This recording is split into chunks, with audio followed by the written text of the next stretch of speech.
The glass house breathed heat and perfume, a living cathedral of green where sunlight fractured into gold through the panes above.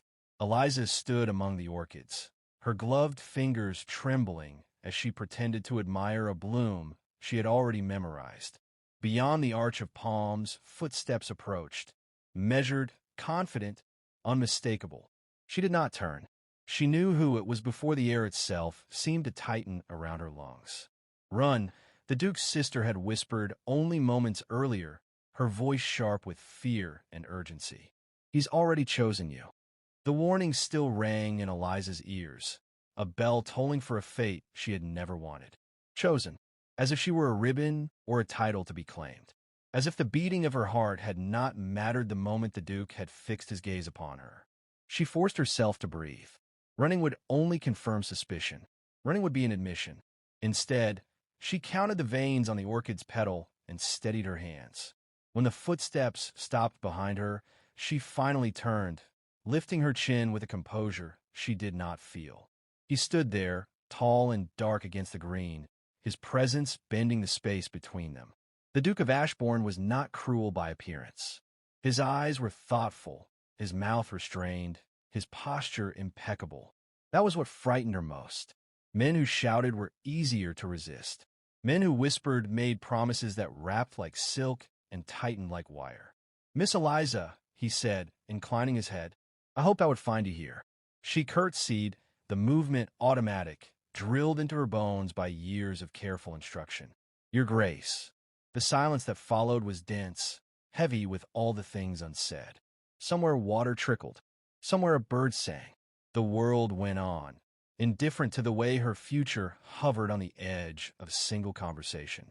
"You prefer the glass house," he continued. "My sister tells me you come here when the house grows too loud." Eliza's throat tightened, so the warning had not been secret. Or perhaps it was a test.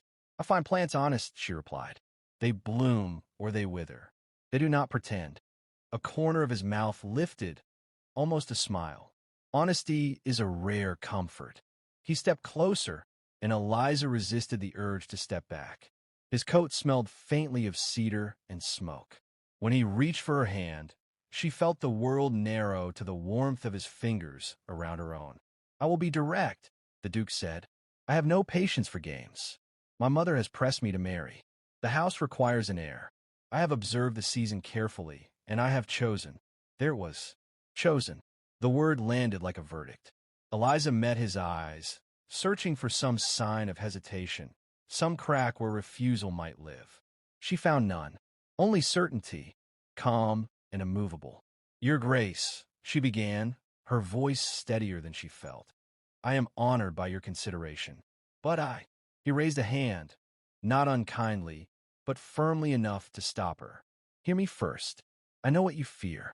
I know what my title implies. I am not asking for affection today. I am offering security, influence, protection. You will never want for anything. Never want." As if wanting were a weakness to be cured. Eliza thought of her small inheritance, of her mother's careful letters, of the way doors opened and closed according to names she did not possess. She thought of the life laid out before her like a map drawn by someone else's hand. "And in return," she asked quietly. "In return," he said, "you will stand beside me. You will learn the rhythms of this house. In time, respect will grow. Perhaps even fondness. Perhaps." The word chilled her. She withdrew her hand gently, folding it back into her own. "Your Grace," she said, "respectfully, I cannot accept an offer made without my consent." Something flickered in his eyes then. Surprise, perhaps. Or admiration. It was impossible to tell. "Consent is precisely what I seek," he replied. "That is why I speak to you now, and not through my mother's letters. I will not force you, but I will not pretend this choice is without consequence." The glass house seemed to shrink, the walls pressing closer. Eliza felt the weight of consequence settle onto her shoulders. Refusal would mean whispers, doors closed, opportunities quietly withdrawn. Acceptance would mean a life enclosed, beautiful and suffocating as the orchids around her. "I need time," she said. The Duke studied her, measuring, calculating. At last he nodded. You shall have it, but not much. The season does not wait. He stepped back, granting her space, and inclined his head once more. Think carefully, Miss Eliza. Some doors, once closed, do not open again. When he was gone, the glass house exhaled. Eliza leaned against the stone bench, her breath coming fast and shallow. The Duke's sister appeared from behind a trellis, her face pale. You see, she whispered, he never loosens his grip once he decides. Eliza closed her eyes. Then why warn me? Because, the woman said softly, there are fates worse than scandal. And because sometimes running is the only way to remember who you are. That night, Eliza lay awake, staring at the ceiling as moonlight traced pale lines across the plaster. Outside, the estate slept, secure and silent. Inside her chest, something restless paced, searching for a door, a window, a crack in a wall. She did not know yet whether she would run, but she knew one thing with terrible clarity. If she stayed, she would have to fight for every breath that was truly her own. Morning arrived without mercy. Sunlight spilled through the tall windows of Eliza's chamber, pale and inquisitive, as if it too demanded an answer. She rose before the maid knocked, her body already tense, her thoughts racing faster than her hands as she dressed. The house felt different now, as though the Duke's words had altered its very structure, turning corridors into watchful witnesses and doors into judges. Every step she took echoed with the knowledge that time was no longer her ally. At breakfast, conversation drifted around her like smoke. Compliments, observations about the weather, polite laughter, none of it touched her. She felt suspended outside herself, smiling when required, nodding when addressed, all the while listening for what was not said. When the Duke entered the room, the atmosphere shifted subtly like a string pulled tight. Heads turned, voices softened. Eliza did not look up at once. She focused on her teacup, watching the surface tremble ever so slightly. Good morning, he said to the table, his voice calm, authoritative. Your Grace, came the chorus of replies. Only when he was seated did Eliza lift her gaze. Their eyes met briefly, and in that instant she saw no impatience, no anger. Only patience sharpened into something dangerous. He believed time would do his work for him. He always had time. She did not. After breakfast, she escaped to the gardens, the cold air biting at her cheeks as if to wake her fully. Gravel crunched beneath her shoes while frost clung stubbornly to the hedges. The world beyond the estate walls felt impossibly far away, like a story she once knew by heart and had since forgotten. She walked quickly, as though movement itself might loosen the knot in her chest. She found the Duke's sister near the winter roses, her cloak pulled tight, her expression grave. You didn't sleep, the woman observed. Neither did you, Eliza replied. A thin smile passed between them, fragile as glass. You must decide, the sister said. He will not press you openly again. That is his way. He waits until the answer seems inevitable. And if I say no, Eliza asked, then you will be allowed to say it, she answered carefully. Once. After that, the world will remind you what you have refused. Eliza's breath fogged the air. You speak as though refusal is already failure. In his world, the woman said softly, it often is. They walked in silence for a time, the path winding toward the old stone bridge at the edge of the grounds. Below it, the river moved swiftly, dark and determined. Eliza stopped there, gripping the cold railing, staring down at the water. I had dreams, she said suddenly. Small ones, perhaps, but they were mine. The Duke's sister looked at her with something like sorrow. Dreams can survive many things, she said, but they rarely survive cages made of gold. That afternoon brought a letter, sealed and heavy in Eliza's hands. It was not from the Duke, but from her mother, written in the careful script that carried both love and expectation. Eliza read it slowly, each word another weight added to the scale. An advantageous match, a secure future, a duty fulfilled. She folded the letter with precision and placed it on the desk, her hand steady despite the storm inside her. Duty. It was a word she knew well. It had shaped her life as surely as any choice she had never been allowed to make. When evening came, the Duke requested her company for a walk. The request was delivered politely, formally, leaving no room for refusal without spectacle. She agreed, smoothing her dress, schooling her expression into something neutral. They walked side by side beneath bare trees, their branches clawing at the sky. For a long while, he said nothing. Eliza wondered if this, too, was strategy. "I received word from London today," he said at last. "There is talk already. People speculate. They always do. I imagine they will continue, regardless of my answer," Eliza replied. "Yes," he agreed. "But speculation becomes certainty when left unchecked." She stopped walking. He did the same, turning to face her fully. The fading light caught the lines of his face, the restraint in his posture. "You are afraid," he said, not unkindly. "I am," she admitted. "Not of you, perhaps, but of what disappears when I say yes." He considered this. "What disappears," he said, "is uncertainty." "No," Eliza said quietly. "What disappears is choice." Something hardened then, just slightly. "Choice," he said, "is a luxury, one I am offering you in good faith." She met his gaze, her resolve trembling but unbroken. A choice between comfort and consequence is not freedom. For a moment, she thought he might argue. Instead, he exhaled slowly. "You surprise me," he said. "Most would already be planning their future at my side. Most have learned to want what they are offered," she replied. The silence that followed was heavy, but different now. When he spoke again, his voice was lower. "You have until tomorrow evening," he said. "After that, I will consider your silence an answer." He turned and walked away, leaving Eliza alone beneath the darkening sky. She watched his retreating figure, her heart pounding, her mind racing. Tomorrow evening. The words echoed like a drumbeat.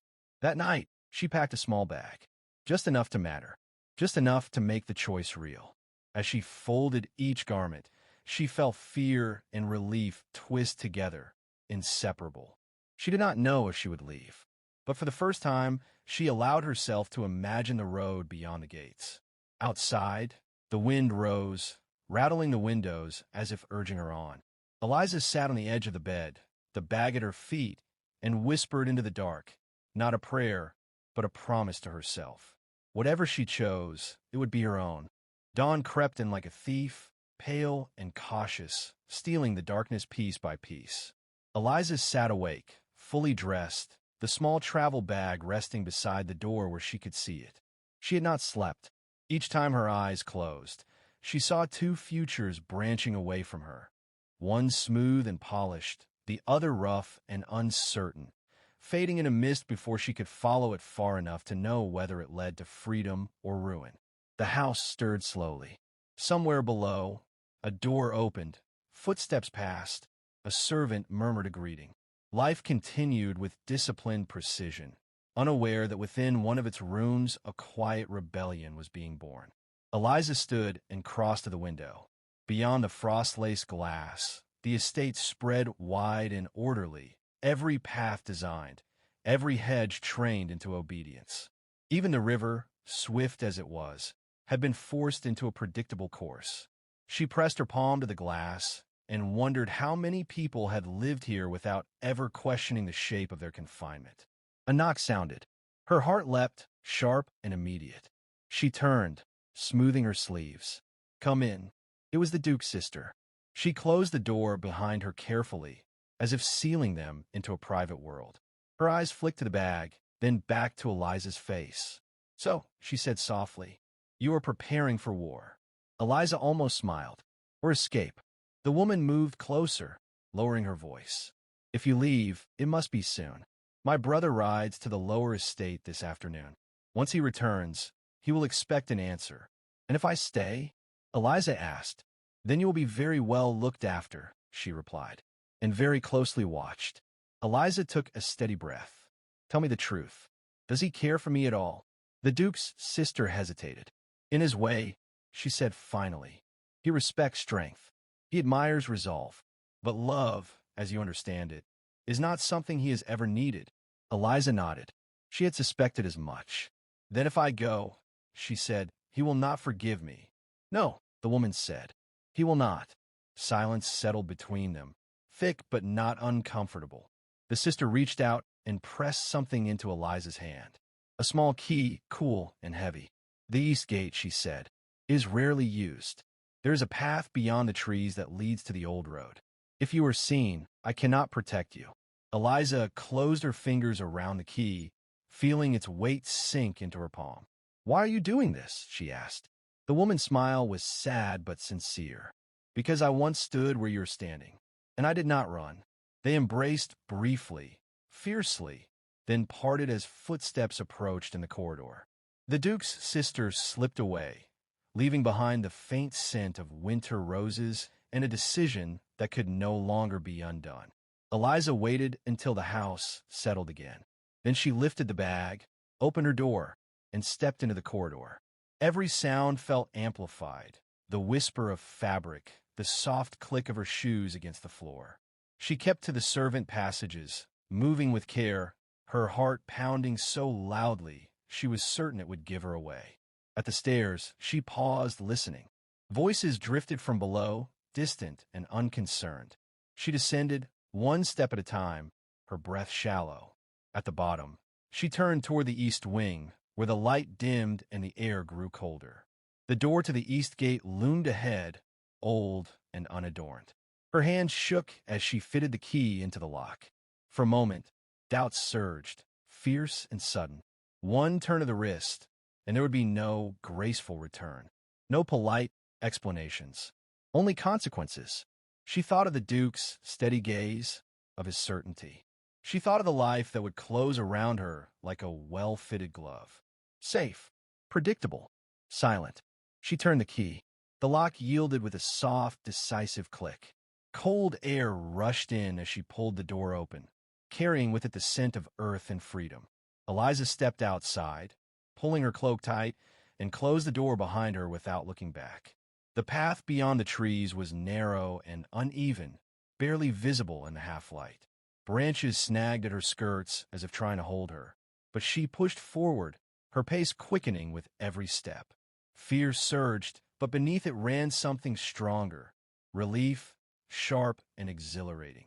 She had nearly reached the old road when she heard it. Her name, Eliza. She froze. The voice was unmistakable. Calm, controlled, too close. She turned slowly. The Duke stood at the edge of the trees, his coat dark against the pale morning, his expression unreadable. He looked not angry, but intent, as though this moment, too, had been accounted for. So, he said quietly, "This is your answer." Eliza lifted her chin, forcing her legs not to tremble. Yes. He studied her for a long moment. The world seemed to hold its breath. You could still return, he said. Nothing need be said. I would ensure your comfort. She shook her head. Comfort is not enough. Something passed between them then. Respect, perhaps, edged with disappointment. He stepped aside, clearing the path. Go, he said, and know that the world beyond these gates is less forgiving than you imagine. Eliza met his gaze one last time. I would rather face its cruelty than live without myself. She turned and walked away, her steps unsteady but determined. She did not look back again. Behind her, the estate remained, vast and unyielding. Ahead, the road stretched into uncertainty, winding and unpromising. But it was hers. The road welcomed Eliza with neither kindness nor cruelty. It simply existed, stretching forward in a pale ribbon beneath the rising sun. Her boots struck the hard earth in uneven rhythm, each step carrying her farther from the only world she had ever known. The silence after the estate felt vast, almost overwhelming, broken only by the wind moving through bare branches and the distant call of a waking bird. She walked until her legs burned and her breath came in sharp pulls. Only then did she allow herself to stop. Leaning against a gnarled oak, she closed her eyes, pressing her forehead to the rough bark. Her hand shook, not with regret, but with the delayed release of fear. She was truly alone now. No title hovered over her. No expectations waited in polite rooms. Just the road, the morning, and the choices she would have to make without permission. When she opened her eyes again, a small cart approached from the bend ahead, its wheels creaking in protest. An elderly man sat atop it, reins loose in his hands, his gaze curious but not unkind. Eliza straightened, instinctively smoothing her cloak as though manners might still shield her. "Morning to you," the man called. "Early for walking, aren't you?" "Yes," Eliza replied, her voice steady despite the hammering of her heart. "I'm bound for the next town." He nodded, considering her, then gestured to the back of the cart. "Climb on, then. Road's long, and my bones are kinder than they look."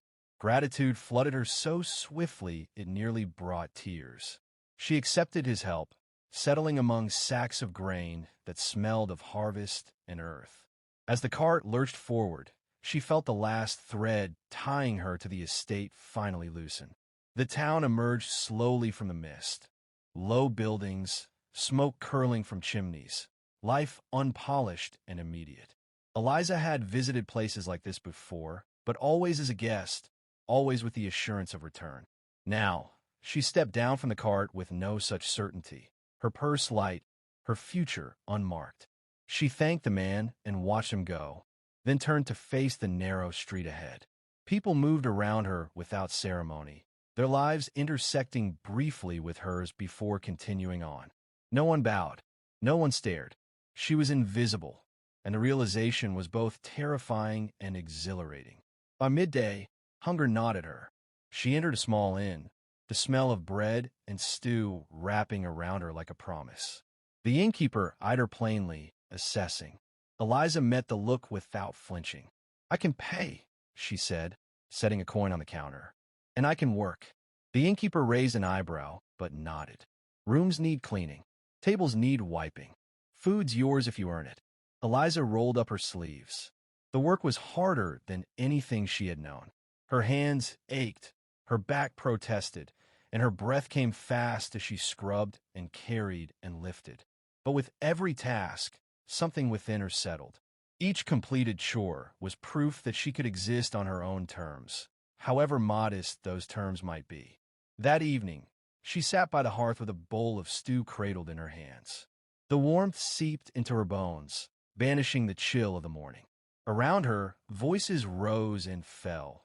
Laughter, arguments, stories told without fear of being overheard by the wrong ears. It was messy and loud and utterly real. She should have felt only relief. Instead, a shadow crept in as night deepened. The Duke's face surfaced in her mind, calm and unwavering. She wondered how quickly word would spread, how long it would take before the reach of his influence brushed against this small town. Sleep came fitfully, dreams tangled with memories, glass houses and locked doors, open roads and calling voices. When she woke before dawn, she knew she could not linger. Safety, she realized, would come not from hiding, but from movement. She paid what little she owed and left quietly, heading south where the road forked toward the coast. The air grew sharper, salted with promise and danger. With every mile, her steps grew surer, her posture straighter. She learned to ask questions without revealing too much, to listen more than she spoke, to trust her instincts when something felt wrong. Days passed, then weeks. Eliza found work where she could, mending nets, copying letters, tending gardens. Each place taught her something new about the world and about herself. She learned that freedom was not a single act of bravery, but a series of small, exhausting choices made every day. One evening, in a bustling port town alive with lantern light, she heard his name. Not spoken loudly, not with drama, simply mentioned in passing by two merchants discussing politics over ale. "The Duke of Ashbourne won't be pleased," one said. "Lost his intended, didn't he?" Eliza's breath caught. She kept her head down, fingers tightening around her cup. "Word is she vanished," the other replied. "Scandal that, but men like him don't lose easily." The conversation drifted on, but the warning lingered. He was looking, perhaps not with anger, but with that same patience that had always unsettled her. That night, Eliza stood by the harbor, watching ships sway against their moorings. The sea stretched endless and dark, a mirror of uncertainty. She could leave this land entirely, disappear across water where names meant little and titles meant nothing. But running forever was not living. It was only surviving.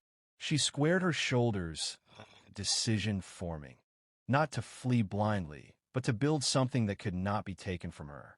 Knowledge, skill, independence strong enough to withstand pursuit. Behind her, the town buzzed with life. Ahead, the sea whispered of change. And far away, in a great house of stone and order, a man accustomed to being obeyed was beginning to understand that the choice he thought inevitable had slipped beyond his reach. Eliza smiled faintly, the expression unfamiliar but real.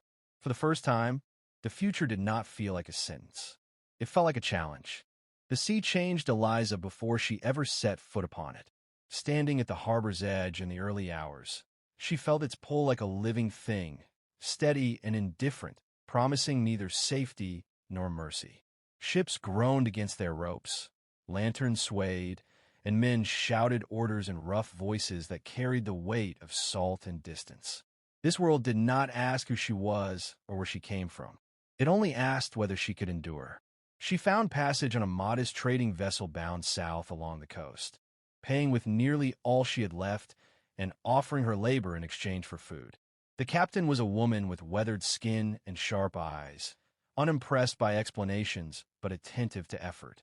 Eliza learned quickly how to coil rope without tangling it, how to balance on a deck that never truly held still, how to read the sky for moods that arrived faster than warning. The first storm came without ceremony. Wind rose, waves struck like fists, and fear clawed up her spine as the ship pitched violently beneath her feet. She worked until her arms screamed and her hands blistered, driven by the simple truth that survival was no longer an abstract idea. When the storm finally passed, leaving the sea bruised and exhausted, Eliza collapsed against the rail and laughed. Raw, breathless laughter born not of joy, but of being alive. Days blurred into one another. The rhythm of the ship became a language she slowly understood. She slept when she could, ate when food was offered, and learned to conserve energy for the moments it mattered. At night, she stared up at unfamiliar stars, their patterns unburdened by the expectations she had once lived under. She realized then how small the estate had been, despite its vastness, how narrow her life had grown without her noticing. At the ports where they stopped, Eliza listened. She absorbed accents, customs, fragments of stories traded over cheap wine and salted fish. Names carried less weight here. Skill and reputation mattered more. She introduced herself simply as Eliza and found that it was enough. In one port town, she stayed longer than planned. The captain needed repairs, and Eliza found work in a ledger house near the docks, copying manifests and accounts. Numbers obeyed rules. Ink dried predictably. There was comfort in that. The merchant who owned the office noticed her precision, her refusal to embellish or flatter. "You work like someone who has something to prove," he said one evening. Eliza looked up from the page. "I work like someone who cannot afford mistakes." He nodded, as though this answered something important. When the ship finally sailed without her, she did not follow. For the first time, she chose to stay. Months passed. Eliza rented a small room with a narrow bed and a window that overlooked the harbor. She rose early, worked until her fingers cramped, and spent evenings learning, reading old ledgers, asking careful questions, observing how power moved quietly through agreements rather than declarations. She learned how goods traveled, how debts bound people tighter than chains, how influence could be built piece by piece without ever announcing itself. She also learned caution. Once, she caught sight of a man watching her too closely, his questions too precise. She moved rooms the next day and altered her routine, the old fear stirring briefly before settling back into vigilance. The Duke's reach was long, but not infinite. Distance diluted even certainty. One winter evening, a letter arrived. It bore no seal, no crest, just her name, written in a familiar hand. Eliza did not open it at once. She stared at it, heart pounding, every instinct urging flight. When she finally broke the seal, her hands were steady. It was from the Duke's sister.